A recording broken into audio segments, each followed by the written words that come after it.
में दिखाया जाता है कि सी हुआंग स्वॉर्ड गॉड से बात करके काफी ज्यादा हैरान होता है और उसे इन सभी चीजों पर यकीन ही नहीं हो रहा होता है और अब वह बोलने लगता है यह स्वॉर्ड सच में बहुत ही ज्यादा पावरफुल है।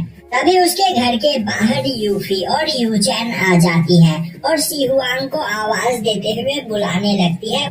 वहीं पर वह बोल रही होती है कि क्या सी हुआंग ठीक है, क्योंकि अभी उन्होंने सी हुआंग के कमरे से फाइट की आवाज सुनी। अब सी हुआंग उन दोनों को अपने कमरे में बुलाता है और उन्हें बताता है कि अभी अभी उसकी फाइट यहाँ पर इस नाइफ से हुई है।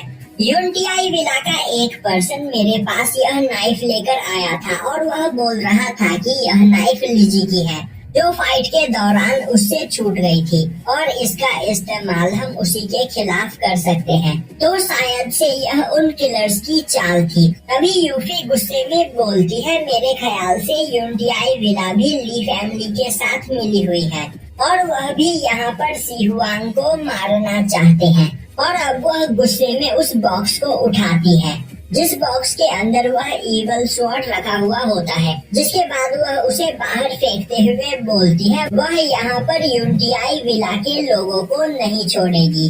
अब वह तीनों एक जगह पर बैठते हैं। तभी सी हुआंग यूचैन से बोलता है क्या तुम्हें यहाँ पर किलर ऑर्गेनाइजेशन हेलू के बारे में कुछ पता है? यूचैन उसे बताती है कि हेलू एक काफी खतरनाक ऑर्गेनाइजेशन है और उनके पास बहुत ही स्ट्रॉन्ग असासिन्स मौजूद है। हमारे 5 एलिमेंट वर्ल्ड में टोटल 3 अंपायर है और इन तीनों ही अंपायर को इम्पीरियल सिटी कंट्रोल करता है और यहाँ पर इम्पीरियल सिटी की ही तरह हेलू की एक अपनी जगह है जहाँ पर इम्पीरियल सिटी मैंसन की ही तरह हेलू की अपनी एक बिल्डिंग है और हेलू ऑर्गेनाइजेशन को यहाँ पर 4 भागों में बांटा गया है। और जहाँ तक मुझे पता है हमारे टियानबाई सिटी में भी हेलू ऑर्गेनाइजेशन की एक जगह है, पर उसके बारे में किसी को भी नहीं पता। और हेलू ऑर्गेनाइजेशन इतनी ज्यादा बड़ी है कि उस ऑर्गेनाइजेशन के लोग इस पूरी दुनिया में फैले हुए हैं। और तो और कुछ लोगों का मानना है कि हेलू ऑर्गेनाइजेशन का अपना एक अंपायर है, क्योंकि वहाँ के लोग बहुत ही ज्यादा पावरफुल है। यह सुनकर सी हुआंग परेशान हो जाता है और बोलने लगता है इसका मतलब अब यहाँ पर मेरा सामना एक ऐसी ऑर्गेनाइजेशन से है जिसकी पावर एक अंपायर के बराबर है, तो इनडायरेक्टली मैं यहाँ पर एक अंपायर से ही फाइट कर रहा हूँ। अब यूचैन हंसते हुए बोलती है तुम्हें परेशान होने की कोई जरूरत नहीं, वैसे भी जिस किलर ने तुम पर अटैक किया था उसके कपड़े से वह ऑर्गेनाइजेशन का सबसे कमजोर पर्सन लग रहा था।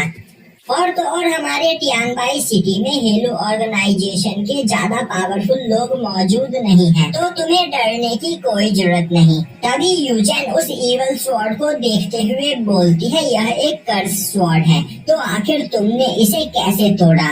इस तरह के स्वॉर्ड्स बहुत ही ज्यादा पावरफुल होते हैं और किसी को भी जान से मार सकते हैं, पर तुमने इस स्वॉर्ड के साथ साथ इसके ऊपर मौजूद कर्स को भी डिस्ट्रॉय कर दिया है, तो मुझे बताओ आखिर तुमने यह कैसे किया?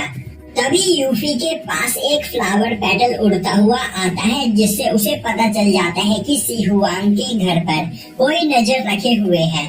अब हमें उस किलर को दिखाया जाता है जो सी हुआंग के घर की ओर आ रहा होता है, जिसे देखते ही सी हुआंग यूफी और यूचैन के साथ उससे फाइट करने के लिए तैयार हो जाता है।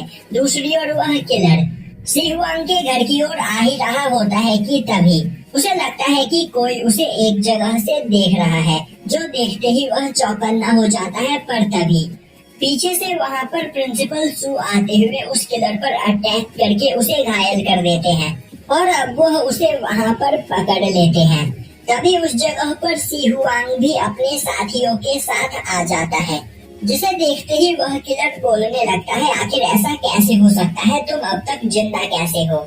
सी हुआंग बोलता है तुम्हें क्या लग रहा था तुम इतनी आसानी से मुझे मार सकते हो?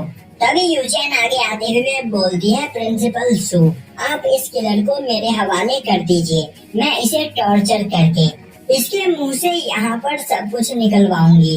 यह सुनते ही प्रिंसिपल सू उस किलर को यूचैन की ओर फेंक देते हैं, पर तभी वह किलर वहां पर सुसाइड कर लेता है।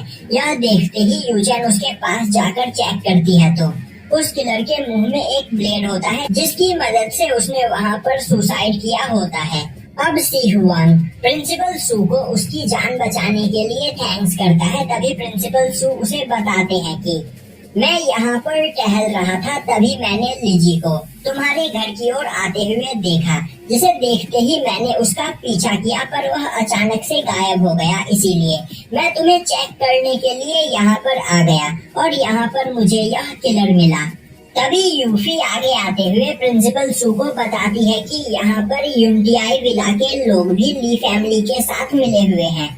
दिन में ली फैमिली के लोगों ने सी हुआंग पर अटैक किया था, पर यूनटियाई विला के लोगों ने वहां पर कुछ भी नहीं किया। तो मेरे ख्याल से यूनटियाई विला भी इन सब चीजों में शामिल है। यह सुनते ही प्रिंसिपल सू बोलते हैं, तुम तीनों मेरे साथ एकेडमी में चलो और मैं कल सुबह इस बारे में कुछ करता हूँ। अब प्रिंसिपल सू उन तीनों को लेकर एकेडमी की ओर जा ही रहे होते हैं कि तभी रास्ते में लीजी उनके सामने आ जाता है और बोलता है, प्रिंसिपल सू आखिर आप इतनी जल्दी में क्यों हो? तभी उस जगह पर एक और पर्सन आते हुए बोलता है, प्रिंसिपल सू मैं यहाँ पर तुम्हें ही ढूंढ रहा था क्योंकि मैं तुमसे कुछ बात करना चाहता हूँ। और इस पर्सन का नाम लीसी टियान है। अब उन्हें देखते ही प्रिंसिपल सू हंसते हुए बोलते हैं, तुम दोनों को क्या लग रहा है? तुम दोनों मिलकर मुझे यहाँ पर हरा सकते हो, सपने मत देखो। तभी लिजी बोलता है, तुमसे किसने कहा कि हम यहाँ पर तुमसे फाइट करने के लिए बस दो ही लोग आए हैं? और तभी वह मार्क्समैन अपने ड्रैगन के साथ उस जगह पर पहुँच जाता है। यह देखते ही सी हुआंग बोलता है, मास्टर हम तीनों मिलकर यहाँ पर लिजी को संभाल सकते हैं, तो आपको हमारे लिए परेशान होने की कोई जरूरत नहीं। तभी लिजी चिल्लाते हुए बोलता है, बच्चे तुम्हें क्या लग रहा है तुम मेरा सामना कर सकते हो? दिन में मैंने तुम्हें अंडर एस्टिमेट किया था, पर अभी मैं तुम्हें अपने 3 ही अटैक में जान से मार सकता हूँ। तभी वहाँ पर लीफी यू भी ली फैमिली के कई सारे सोल्जर्स को लेकर पहुँच जाता है और बोलता है, मास्टर आप बस यहाँ पर प्रिंसिपल सू को संभालिए, सी हुआंग और उसके दोस्तों को हम संभाल लेंगे।